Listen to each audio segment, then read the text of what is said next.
अस्सलाम वालेकुम दोस्तों, अपनी अगली वीडियो के साथ मैं हूं मंसूर अली। दोस्तों, जैसे कि मैंने अपनी लास्ट वीडियो में आपको बताया था कि मैं एक नई प्लेलिस्ट तैयार कर रहा हूं आप लोगों के लिए, जिसमें आपको जब जो है वो नॉलेज होगा, जिसमें मैं आपको बताऊंगा आप किस तरह से शुरू से लेके एंड तक अपना फैमिली वीज़ा जो है वो लगवा सकते हैं। सबसे पहले तो दोस्तों इस वीडियो में आपको ये बताऊंगा कि जो पहले वाला प्रोसेस था और अब का जो प्रोसेस है उसमें क्या चेंजिंग आई है। पहले दोस्तों ऐसे होता था कि सबसे पहले जो प्रोसेस स्टार्ट होता था वो इधर से होता था, यानी कि स्पेन से होता था। आपने क्या करना है, आपने अपना घर लेना है, एक घर पे आपको वो भी मैं आपको डिटेल में आगे से ज़्यादा वीडियो बना के उसमें बताऊंगा, लेकिन अभी मैं आपको एक टोटल चेंजिंग जो आई है प्रोसेस में वो थोड़ी सी आपको मैं उसके बारे में बताऊंगा। तो दोस्तों क्या होता था पहले कि आपने घर लेना है, घर पास करवाना है, उसका जो पास होने का सर्टिफिकेट है वो, और आपने आपका जो आपका यहाँ पे रेजिडेंस कार्ड होता है उसकी फोटोकॉपी और आपका पासपोर्ट, इसकी आपने क्या करना होता था, यहाँ पे नोटारी होता है।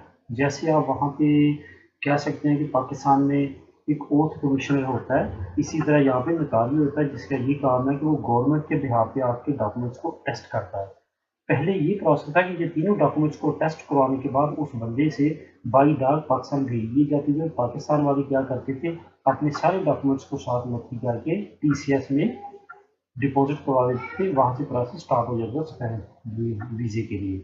अब क्या है, अब ये है कि पहले जो पाकिस्तान में डॉक्यूमेंट्स हैं वो सारे बनवाने हैं, बनवाने के बाद वो आपने फॉरेन अफेयर से टेस्टेशन करवा के, हर जगह से टेस्टेशन करवा के वो आपने स्पेन भेजने हैं। स्पेन वाले बंदे ने क्या करना है, उन डॉक्यूमेंट्स की ट्रांसलेशन करवानी है यहाँ से, और वहाँ यहाँ पे अटेस्टेशन करवानी है।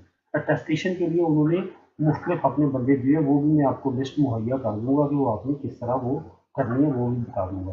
अगर आपको नहीं पता तो आप नीचे कमेंट्स में बता सकते हैं, मैं वो आपको लिस्ट भी प्रोवाइड कर दूंगा कि कौन कौन से वो एथोराइज हर सिटी में लोग हैं जो कि ट्रांसलेट करेंगे हमारे डॉक्यूमेंट्स।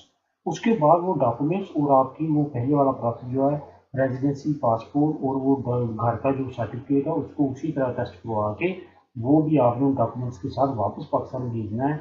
उसके बाद वो टीसीएस ऑफिस जाएंगे, आपकी फाइल जमा तब होगी। ये चेंजिंग आई है, यानी कि पहले